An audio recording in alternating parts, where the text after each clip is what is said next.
Hello, hello, hello. Welcome back. I hope everyone is well. This is Dr. Larry Canterbury, the prescribing pharmacist and founder of Geriatrics, as well as the Deprescribing Center. It's been a while, not just us, but it's so good to see you all today. We are coming in live from the US Deprescribing Research Network out in the windy city of Chicago, in the South, as a part of the American Geriatrics Society, their annual conference. So it is, of course, a pleasure to be here, and even better to see you all again. If you didn't remember, the boy is still here, be prescribing all over it, founder of geriatrics, as well as the be prescribing facility. But more importantly, I'm all about implementing, teaching, training, and bringing as many people excited about the world. So it's a pleasure to see you all again. Welcome back to our Red versus the Blue Pill video series, where we highlight the need for the world to adopt perspective in all facets, not just aging, but even in middle age. Address the elephant in the room. So it's your favorite prescribing pharmacist. We're coming in live today with a fully stacked agenda from the US Deprescribing Research Network's annual meeting held as a part of the AGS conference. So, what has today been for? Just speaking emotionally, just being in the room, again, reading and meeting the people who write some of the guidelines to do prescribing, some of the studies, papers in this space. It's just so humbling, it's so heartwarming. I mean, the energy is contagious. Everyone is excited about the prescribing, prescribers, researchers, whether it's a PhD student, MPH, doesn't matter. Everyone who's in this space is here for each other to win, thrive, and frankly, evangelize the work we're doing. And there's just so much new information, it becomes overwhelming to keep up with. So having it all consolidated in one setting, of course, huge shout out to Dr. Stanley and Dr. Cynthia Boyd, spearheading and leading the USD Prescribing Research Network, along with a fantastic team of researchers who are just passionate, poured into today's summit. It went awesomely well, as it always does. So it's really good to be here. It's really good to get to see um, the work that research is coming from schools, from community settings, from faith-based communities, to long-term care, to skilled nursing, and also to see more of representation from pharmacists today. We had about 4 or 5 pharmacists in the room, which was always awesome to see. So shout out to ASCP, Brother Down, Mara, of course, Luke Grant, Patrice Johnson, and another awesome researcher, Cynthia Davis. So it's again awesome being here. This is to me like being a kid in a candy shop. All I want to do is talk about driving trials, and best practices, what are the pitfalls people have gained in the day. But it's an awesome time to be alive. I can't even look. It's an awesome time to be alive. So in being here, we kicked off this morning at 7:30, just for a networking breakfast, and then our keynote speaker was led by Dr. Emily Reed, who's out of Monash University in Australia. And she gave a nice synopsis on the current evidence, deep prescribing methodologies, what types of trials to implement. I got the agenda here. So I don't know all this stuff off the top, but I might as well show you guys. We had a nice long list of things for today. And in doing so, just kind of outlining what are considered to be successful deep prescribing interventions across the world. Now, I have to give a huge amount of props to Dr. Emily Reed. She was one of the reasons why we were able to pilot our faith-based deep prescribing study in partnership with AME Zion of the Geriatrics community, along with the Duke Field Group, based in Durham, San Antonio, referees and pastors who are very research positive and focusing on ways to help their economies grow. And why this matters is that Emily Reed and her team at the National University helped to develop the revised patient attitude to prescribing questionnaire, which became a huge part of our initial introduction to deep prescribing through our surveys to these caregivers and adults. So it was fantastic to finally meet her in the flesh, in person. We met over Zoom, in the middle of COVID about 2 or 3 years ago, and I asked her permission if we can use the questionnaire she developed in this pilot study. So we met, she clicked, of course it was cool, and yeah, I got a pleasure to meet one of my heroes today. She's been just a huge champion for deep prescribing research across the board. So not even just this study, but she's helped with developing tons of evidence around this subject and has led and paved the way for others to get into this space. So huge shout out to her. It was awesome being here. And then, of course, next up, we had a dope panel from amazing women that see in the space of putting forward with the aging-friendly initiative. Of course, this was moderated by the famous Nikki Grant and her awesome work at the Peter Lobby Center in Maryland. But this panel was just so affirming. We had Dr. Patrice Johnson, who's with Medication Management Partners and also a huge part of ASCP. We also had Patricia Merriweather Argis, who's out of the Project Patient Care Initiative. And we had Ronnie Snyder, who's a part of the John A. Hartford Foundation. So a partnership between the Institute for Healthcare Improvement, John A. Hartford Foundation, Catholic University, and now officially with the American Society of Consultant Pharmacists, we're able to discuss the benefits of using the 4Ms in practice and how they've actually developed a checklist to help providers, clinicians, and health systems easily read what matters most to our patients, our residents, and our caregivers. So I have to shout out the booklet that was developed by this initiative.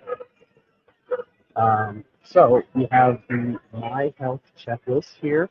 So if you don't know about this, check out the John A. Hartford Foundation, or ask age-friendly pharmacist champions. So ASCP gave out age-friendly pharmacist champion stickers. There's a QR code on here, but you can also just look up age-friendly champions and you'll find it online. But this checklist is super, super straightforward. It really helps patients and providers kind of go down the 4Ms, right? What matters most? How are we preserving the mindset? How, of course, are we addressing any mobility issues? And then, of course, lastly, how are we diving into medications? And we're giving the ownership of the 4Ms back to the patient. So they're coming with a blueprint to what to address with their clinicians. The cool part about this checklist, which is it's pretty simple to read, it's developed to be at a really low literacy reading level, so it really be too many barriers. But for instance, for what matters most, one way is clinicians can have a conversation, or is, what are the most important things in your life right now? Have there been any health or life changes since your last appointment? What's going well in your life? What could be better? What do you want your provider to most know about it? This ties into what matters most to the client. Now, if we're talking about medications, which ones do you take regularly? Which ones do you take only when needed? Are your medications helping you hit your goals and what matters most? Are your medications causing any problems? Are you feeling any side effects or any concerns? Mindset, right? How do you feel on most days? Do you feel happy? Do you feel sad? Are you concerned about memory changes? Let's see. Yeah, what's going well? What could be better? What are you most concerned about? Mobility, right? How do you move around at home? How do you get from place to place? That's going well. So it's very general, but again, it gives people the time to reflect and think about these things and let these answers dictate how we go about in guiding care. And this is changing the health system. So it's so awesome to see the partnership, the funding, the trading for more clinicians to become agent-friendly champions. It's just awesome to see it and to be on the panel, or at least listen to this panel where people are implementing that, sharing some of the wins along the way, and additionally emphasizing the importance of meeting people where they are. So Patrice and both Pat really emphasize the need for us as clinicians to go to the community, to dedicate time in that community, to not only just build trust, but to know how to better treat people that you're serving. It's simple, but it's the bedrock of what I've been doing in starting geriatrics as a practice, in going to health clinics, in going to churches, and doing community-based workshops. That provides a level of trust and understanding. And again, meeting people where they are, there's nothing more authentic than leading with someone who actually shows that they care and not just says it's different. And it leads to better outcomes when you come from an angle of authenticity. So again, a riveting panel. And then after that, we had updates on current research. I was taking copious notes. Because I had to bust it out. If you write it down, it takes a little longer. But there were a couple new updates. For instance, one cool statistic that I wasn't aware of was almost 10% of nursing homes have abuse and neglect flagged for that community. Something about that. And I think one of them even mentioned in just the city of Chicago alone, I think it was about 28% were flagged as having abuse, elder abuse and elder neglect. All right. I also wasn't aware, or maybe I should have known a little sooner, was that CMS is now requiring that health systems bring about an aging-friendly metric. So basically, you're going to start measuring how our health systems reporting the use and implementation of the 4Ms, particularly around frailty, social vulnerability, uh, patient goals, um, leadership goals, and of course, bed management. So now health systems are required to actually report on the 4Ms implementation, which I think is really freaking cool. So it's, again, this just started in 2025, and I'm excited to see that this will be a new quality indicator for care. And again, it just brings about more confidence in our future as we start providing again for our geriatric population. So super, super exciting to see that. And so, yeah, this is now going to be required for inpatient quality reporting. And hopefully we see this adoption in emergency departments, right? In skilled nursing, long-term care, hospitals, and health systems. But I think, again, 4Ms can be done in any aspect of aging, so it needs to be implemented in that setting. We also got some awesome updates from the dynamic duo from Kristen Zimmerman and Amy Winsky, who gave us a nice summary rundown of some of the deprescribing intervention trials where they had sent mailers about helping patients discuss whether to stop gabapentin or whether to consider stopping certain high blood pressure medications, diuretics, calcium channel blockers. So there were a couple of studies that came out around that. They wanted to see if there was any differences in cardiovascular outcomes.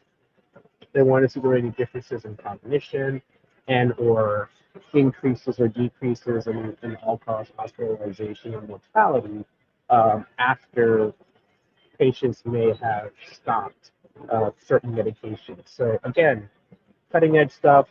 All of these were kind of embodying the Empower study that was done in Canada, where they used direct-to-consumer marketing of prescribing for sedatives like benzodiazepines and sleep hypnotics. The cool thing about that study was not only did they have pharmacists in the community get incentivized and reimbursed for having deep prescribing conversations, but they also, this would be super unique, and they started advertising on buses and radios and making announcements and doing social media campaigns around, have you had a discussion about stopping certain medications? And it led to a really successful acceptance rate for deep prescribing of benzodiazepines in Newfoundland, Canada. So really awesome stuff. As you know, I get video around this stuff all day. So yeah, it was cool seeing that. They also had a really awesome section on the use of AI, and does AI have a role in identifying deprescribing opportunities within health record systems or EHRs. Um, and so the data for that wasn't as robust. It was pretty inconsistent. It did a couple things right, but at where things kind of stand now, there's plenty of room for improvement for us to kind of feed the algorithms a little better so it can become a bit more consistent in the deep prescribing recommendations that it would make. But at present, it just isn't there yet. But I think it will be in the near future. So let's see. So yeah, no problems with that. What else? What else? What else? Hey, Dr. Newton, it's good to see you, man. I'm glad you're on board. I hope all is well, brother. Dr. Newton is an amazing anesthesiologist who has a passion for med safety and reducing meds that are inappropriate, particularly in older adults. He's the pain management guy. So if you don't know Dr. Newton, know him, but he is my go-to expert for anything cannabinoid, anything endocannabinoid. This is a guy to know, and he understands the methodologies of research around it.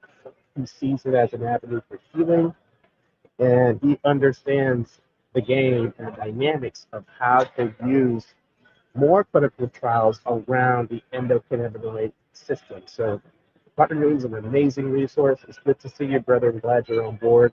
But yes, we're coming in live from Chicago. And yeah, I wish we did more pain management. I didn't see too many pain management studies around prescribing, but we did identify a couple of opioids that are involved in prescribing cascades. So Dr.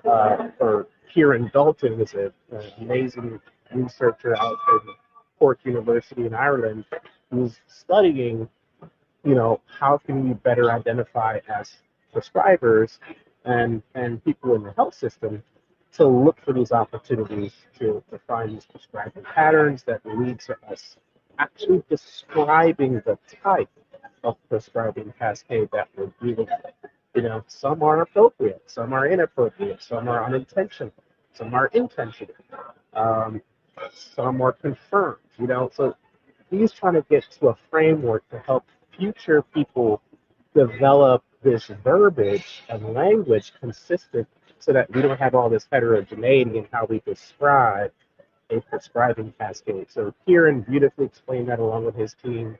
And he's, again, been doing consistently amazing work. I can go on and on forever about this, guys. So that was a lot of the studies from today. Anything else? Nothing else note-wise for me. Now, agenda-wise, we were able to, oh yeah, I love this topic. So there was a full panel, again, tying into benzodiazepines. There's funding that USDEM has sponsored around the use of alternative approaches to reduce the use of benzodiazepines or Z drugs.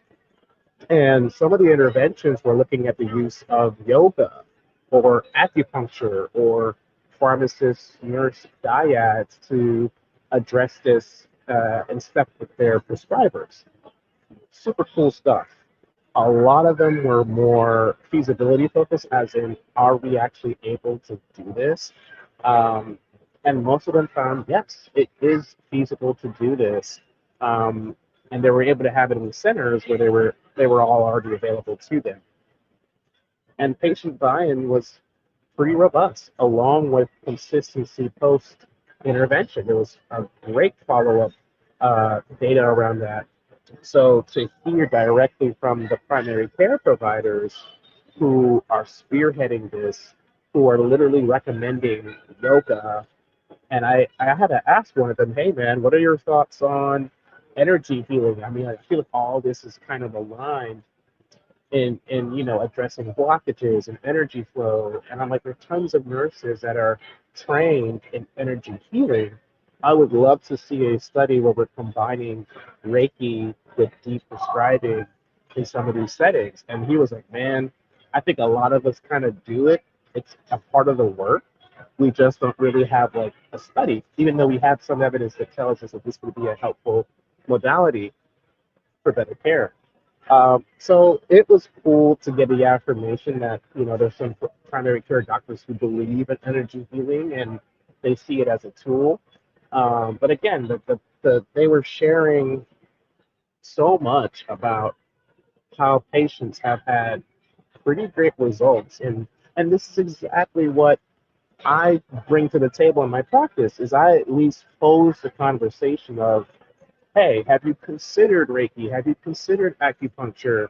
Have you considered massage therapy? Have you considered deep breathing, mindfulness? Have you considered, cognitive behavioral therapy for insomnia? Like, there's so many non-medical approaches that we can attempt, and that's where I feel we sometimes drop the ball, or sometimes the system isn't easy to navigate or accessible to make that the first line option. It's way easier to ride a hill than to kind of learn the system or the community's resources that can help aid in the effort. So again, awesome dialogues there. We were able to share and have breakout groups, and then finally we had a trial, or sorry, discussion, uh, essentially highlighting the future of deep prescribing and where the field's going. So again, jam-packed day. Love, love, love talking about this stuff.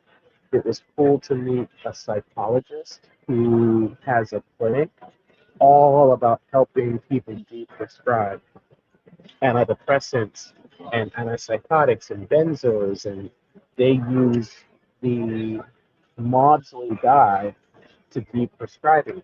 So this is out of England, but this was developed by Dr. Mark Horowitz and David Taylor, and they have this pretty awesome book. I've referenced this in deep prescribing complex cases, one particularly around clonazepam. They're a huge, huge fan of hyperbolic tapering. If you haven't heard of it, check it out. It can be extremely difficult to get people off of drugs like Effexor or Cymbalta. So they have developed some guidelines to help clinicians figure out how to get people off of Z drugs, gabapentin, as well as antidepressants. So, some people argue that sometimes the practicality of the recommendations may be a little, I'd say, painstakingly specific. But we know deep prescribing isn't. It's a fine art. It's not hard, cut and dry. Here's what you have to do for this case. And so sometimes you have to open up room for flexibility for those type of interventions. So nonetheless, man, the fact that I met people that are in this space, I also didn't know that there were essentially so many online communities and forums of people who have attempted to de-prescribe themselves, and they ended up having some really bad side effects, and now they're essentially have gone through debilitating withdrawals, and they feel they just were neglected because they didn't have anyone to talk to guide them along that process, or they're in a situation where the provider maybe wasn't as open to it, and or there was lack of trust, whatever the reason being.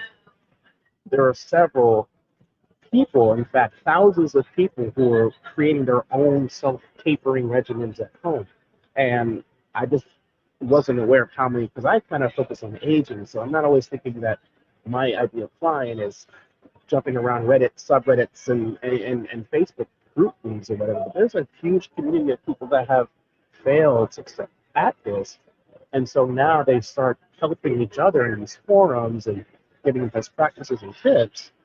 I mean, some people are crushing up, their clonazepam and diluting it in a little bit of water and microdosing and opening up capsules of meds and taking out one or two beads and titrating it that way. So it's wild to hear this, but to have the confirmation that there are so many people who are going without having a deprescribing guide, that's a problem, and that also spells an opportunity. I did not know that there were compounding pharmacies that are now creating a business around making these oddly specific prescribing protocols, which is super cool because who's thinking a compounding pharmacy is involved in prescribing?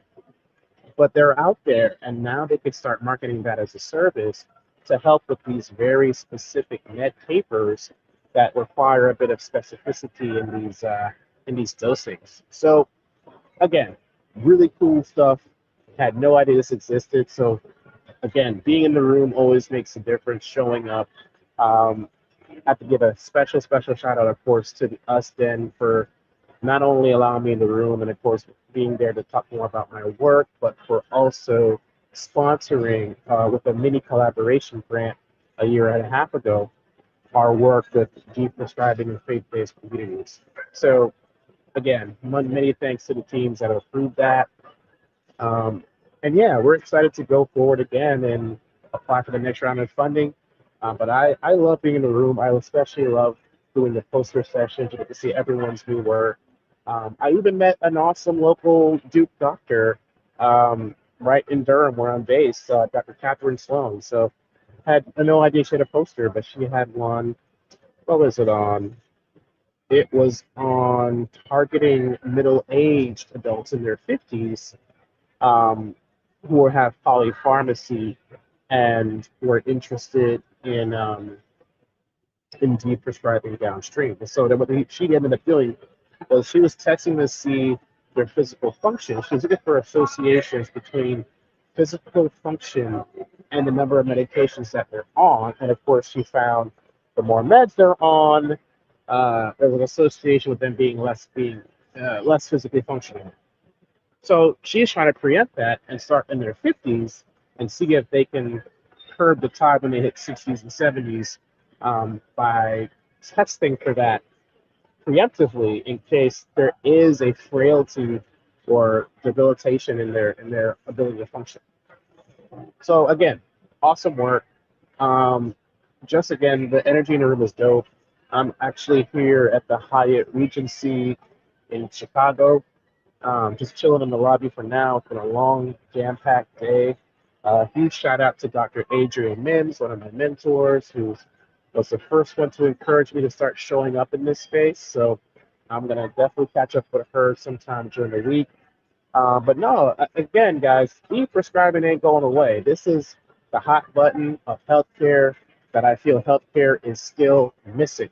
So if you're interested, check out deprescribing.org. Check out the US Deprescribing Research Network, the Canadian Deprescribing Research Network, Australian Deprescribing Research Network. Wherever you are, everyone needs this. And there's preponderance of data coming out showing that about a third of our older adults are on inappropriate meds. Or I'm sorry, the prevalence is about 30-something% of inappropriate meds in people 65 and up. And it's worse in other parts of the world, like South America and Africa and some parts of Asia. So we have ample opportunity for all of us to become advocates for deprescribing. I don't think it just has to be the doctor or the pharmacist. I think families need to make this a common discussion, especially if people are on more than 70 plus, 10 plus meds at a time. Okay? So, nonetheless, man, this is just the first day. We've got a jam packed rest of the week. Um, there are tons of cool things on the agenda. Let me see. Let me see. Let me see what's going on. So, let's see. So, yeah, I got to, of course, shout out myself and my other peers.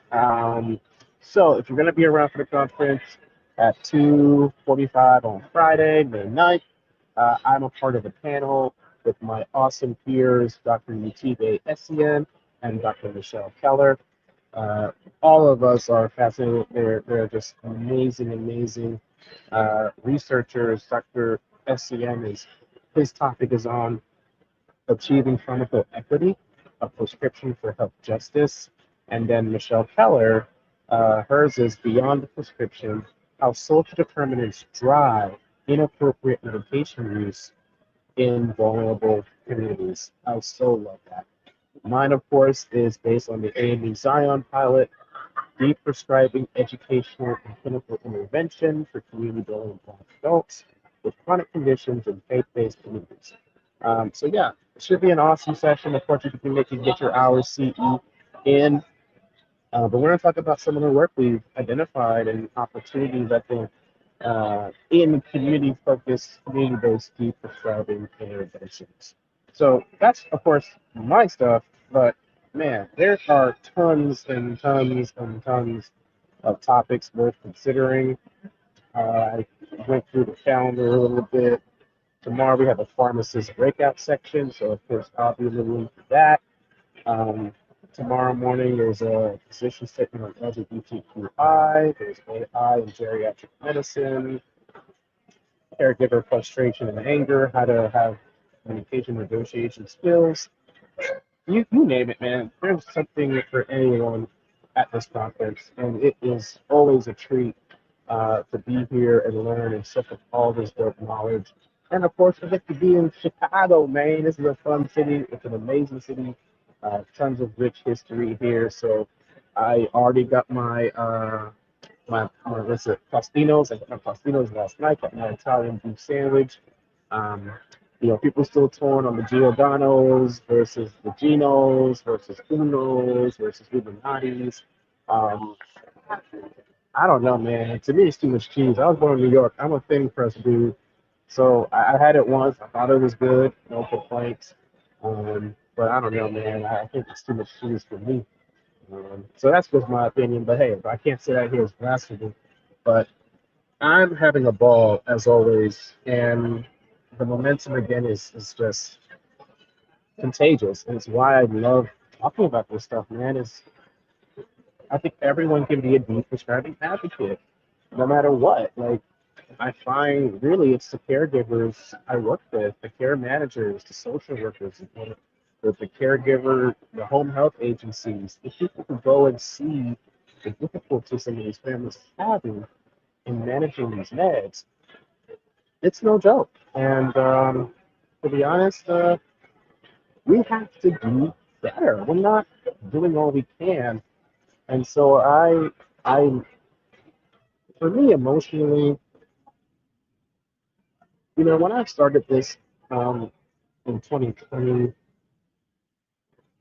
I I only focused on talking to patients, you know. So when I was building this out, I was first of all I'm a cash-based practice, right? So I would not want to bill insurance. I did not want to do I did not want to do like a CPP training as a pharmacist. I wanted to just have my own clientele. So I never really marketed my services to providers or clinicians. And I would say at first I was afraid of what I had to offer. I would say there's a little bit of ego about it. Like I wanted to have my own thing. I was very stubborn. And I found that all of those were based on limiting beliefs. And to be here and to see how many people are They want a pharmacist, right? They want this. And it's like to have this social proof that I don't have to shy away from what I'm doing. I don't have to feel like I'm stepping on toes here. I feel fully myself, and I'm fully supported to help providers, NPs, PAs, MDs, specialists, all hit the same goals of helping our patients, you know? Um, there's a couple people in the background. In the distance, you'll see Michael Steinman. He's the tall guy. I'm pointing to him right now with my thumb. So that's Michael Steinman. He's the director of USDN, and a couple of them. Um, yeah, there's Amanda Nixon over there from Bandy, and looks like Emily McDonald, who's also a great researcher. So it's just cool. I think I actually saw him sneak a run, and he came back and changed into a suit. So I was surprised to see him in the suit. I was like, I just saw him slip in the block and like run. So he switched back to the suit. So it's funny. But needless to say, there's my buddy Bob Waller out of Buffalo. He wants to partner up and go to the communities like I've been doing and create language and videos and verbiage around deprescribing to the lay people. So Bob and he does great work. He also partnered up with Kieran Dalton in helping to create that prescribing cascade definition. So Bob is good people, had a great time. And a lot of these folks remember, for those who've been hanging with me for a while, we were in ICOD last year in France, in Nantes. So that was my first time in Europe. So to, again, be in the room with these dope people who are bringing us to the table. So I'm excited that us then is partnering with the International Conference on Deprescribing. So next year, lock your calendars down, April 27th to April 29th. Next year, it will be in Montreal. So it should be a great time. Again, this will be the third International Conference on Deprescribing. Oh yeah, of course. You know, I gotta peep the name tag. So of course, aging friendly champion, save water, drink beer, and of course I'm a speaker, so I'll be presenting on Friday. But this is a really cool hotel. Um, yeah, it's just gonna be a good week. So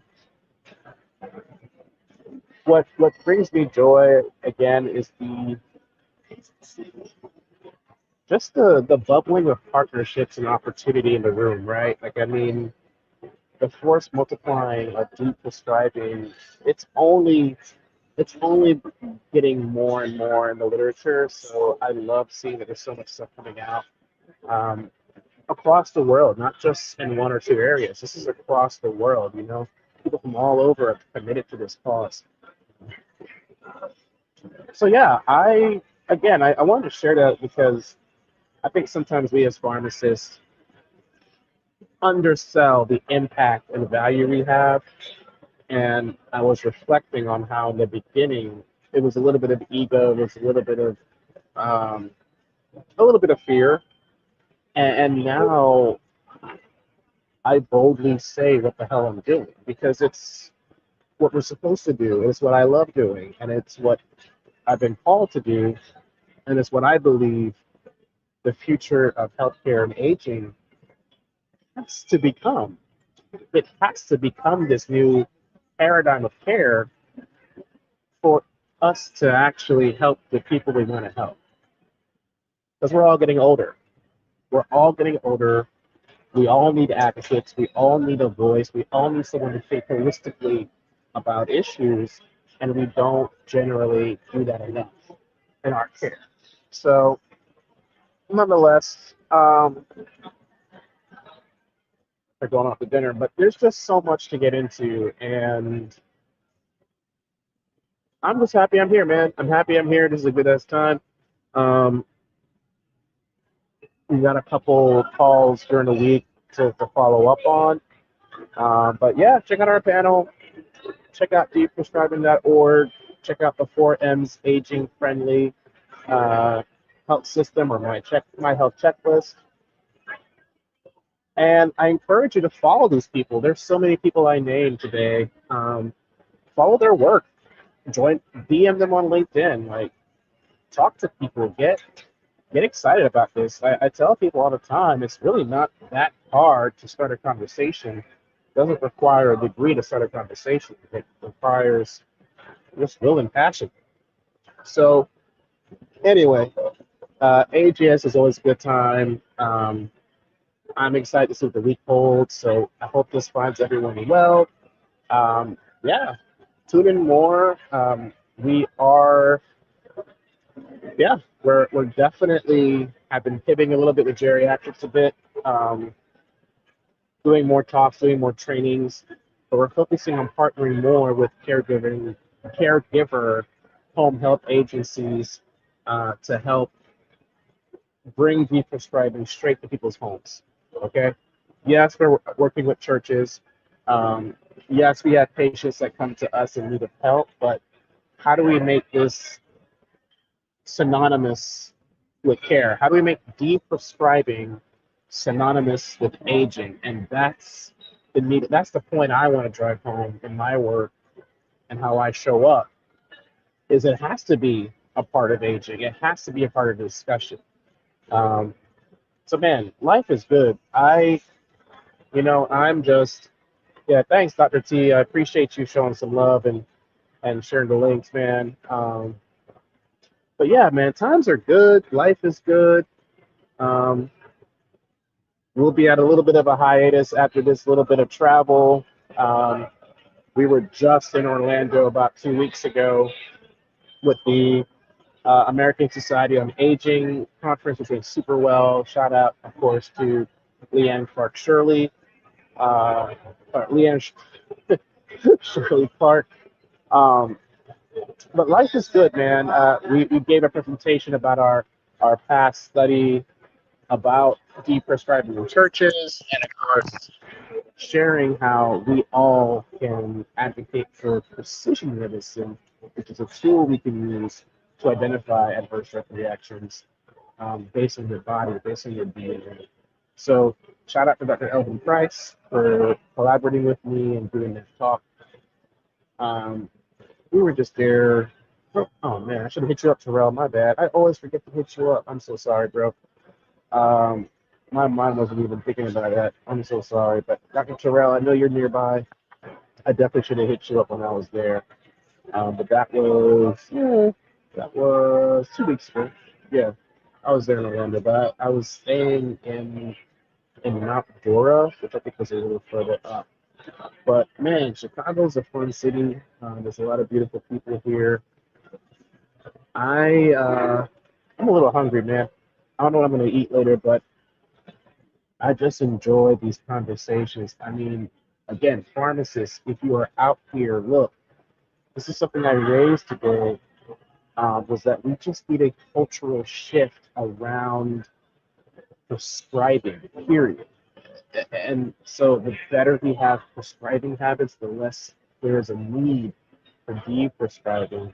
And the frustration I get from hearing from these providers is that they just simply aren't trained around this. And so there aren't any guidelines. So one thing that's in the works that us then is pioneering is requiring that guidelines have a de-prescribing section after the prescribing section based on the health condition, which I think would be an absolute game changer, so that at least it's right there where you know the med management piece, and then hopefully more prescribers are going to become comfortable in at least having something to reference around deep prescribing, so they can have these conversations with their patients. Like, we're still waiting for the patient to tell us to de-prescribe them, where this should have been a part of the dialogue before we wrote anything, right? There should be a timeline on every medication, no matter what. Some are for life, okay, say it. Some aren't. But we need to at least build an expectation that this isn't going to be permanent. Of course, we know statins will be a contentious topic, right? But we give people their med and say, all right, bye, we'll see you. in 30 years with no type of, okay, if this has worked for this long, let's consider tapering, or this is an acute thing. Hence, why the hell do we have people on PPIs after post discharge forever? Like, again, there's so many ways for us to change the narrative. But being in this room again, you hear firsthand why some of the prescribers have issues. They have 20 million things to do. There's a time constraint. There's a lack of reimbursement. There are so many variables. So my thought process is, if pharmacists already know, love, and enjoy putting this into practice, we have to have us speak up and not give into the initial fear that I used to give into in starting this business. Patients want it. Everyone wants to get on less meds. Nobody's like, oh yes, I want more drugs today, sir. Maybe the illicit fun party drugs, but not prescriptions. So if that's what people want, let's give people what the hell they want. And if you're gonna, be the same, if not better, without something, then we're all winning. Because we know, statistically speaking, the more you're on, the higher the risk of harm, or the associated assumed higher risk of harm for drug interactions, PIN use, whatever you want to name. So we can do better. We can do better. So again, I'm excited to be here. I'm brimming with thoughts. I got like copious notes on who to follow up with. I'll also share another cool documentary that I think everyone should check out. It's called, it's recently released by PBS. I think it's called Survive or Thrive, Aging in America. And it highlights the work from a geriatrician named Bob Butler and the impact he has had in the field of geriatric medicine. He was one of the first people to create a geriatric division within a hospital, and was perceived to coin the word ageism. I think I went to a conference where him coining that word may have been, I don't know, debated. I don't know enough, but I do know that he's the man, and he's the guy who inspired so many awesome geriatricians to get into the space and think holistically, think root cause. He changed the ethos around how we approach aging, and so Dr. Bob Butler is just freaking brilliant. And so the documentary highlights how his work not only was pioneering at the time. We're talking I don't know, he was born in the 40s, so I think we're talking 60s and 70s that we started talking about geriatric medicine in America. But it also captivates the pitfalls of aging and how we aren't truly living in the vision that Dr. Bob Butler had in mind when it comes to geriatric care in America and frankly across the world. So it's a fascinating documentary. It's really accessible online. You can go to PBS and look up Survive and Thrive, or Survivor or Thriving. I don't know what it's called, but it was just released, I think, last week or 2 weeks ago. So definitely check it out, and definitely check out the work from Bob Butler. He's definitely written some books on this, and it again highlights the need for us to think about an aging-friendly future for all of us. Okay, we're all getting old at the exact same rate. So we need to think about how this will not only help us and our future selves, but for generations to come, we all need the same support, So anyway, much love, guys. I appreciate everyone tuning in, showing some love. I felt great talking to prescribers today and just getting the direct affirmation from PCPs and geriatricians, like, oh my God, yes, we need you doing this. Oh my God, yes, go on, deprescribe, go ahead, do a consult, talk to these people. guys, the demand is there. Like, you don't need me to tell you this. Do the work. Make those connections. All of us are connected to some type of health professional. Go ahead and have a positive conversation about it, and see how you can serve. That's what it's about. So, anyway, life is good. I'm going to go try to find me a mean smash burger somewhere. And I hope y'all are having an awesome week. I'll definitely share some more updates if I feel called by the spirit to do so, and give a rundown on how things went. But, life is good. Check in with me. I would love to know what's been going on with you, your way. I know it's been a while since I've been live, but hey, life is lifing a little bit, but no excuse. I'm back. Welcome to the Red Pill versus the Blue Pill. Again, this is Dr. Canterbury, the Deprescribing Pharmacist, founder of GeriatRx, and the Deprescribing Accelerator. Much love, y'all. Tune in next time, and have a good week. All right. Bye.